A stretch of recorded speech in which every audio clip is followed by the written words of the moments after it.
My name is Hannah Siebold, and today I'm going to be talking about Ben Stewart's book, Single, Dating, Engaged, Married. This book is exactly what it sounds like. It's a guide, it's a helpful resource to going through these phases of life.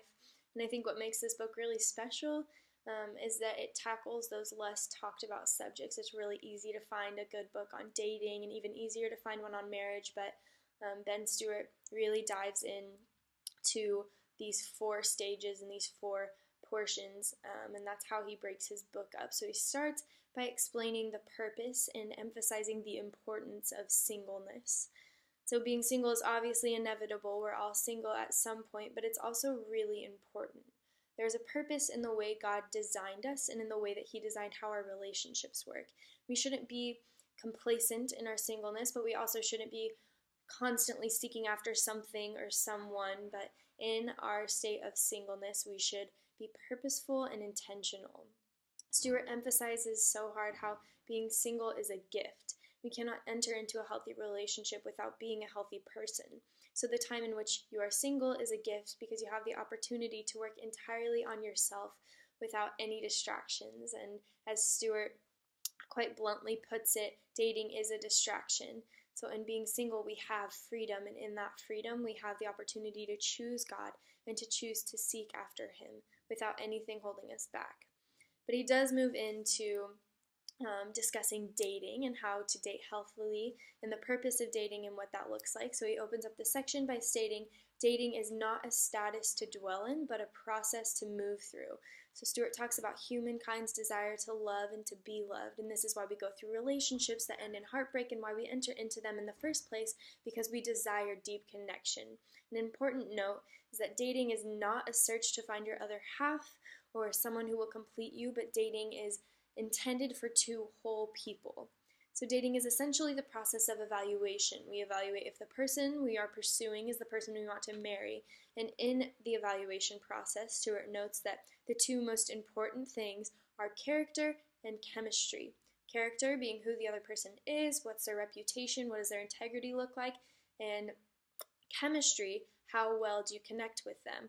Are you theologically and spiritually compatible? Are you socially compatible? And do your life goals and desires match up? Not are they the same, but rather can you build a life together? Are they compatible? An important thing to note here is that you cannot have one without the other if you want your relationship to move into a more serious stage. You need both character and chemistry. So in this process, Stewart explains that dating should be done prayerfully, it should encompass purity, and it should be done with grace and patience. And so Stewart then goes on to talk about what an engagement should look like. An engagement is a union that is essentially the final stages of preparing your life with your significant other before you officially become bound together. There are important matters to be discussed and dealt with during the engagement period. It's a lot of logistics, so an important part of this is growing in an understanding of finances and money and what that will look like. And then along with that, other logistics, including the wedding, but more importantly, life after the wedding, like where you'll live and how holidays will work, looking at all of that. Stewart explains that being engaged is also a time for continuing in this purity. It is basically the home stretch before you're finally in the institution of marriage, which is his 4th and final portion of the book.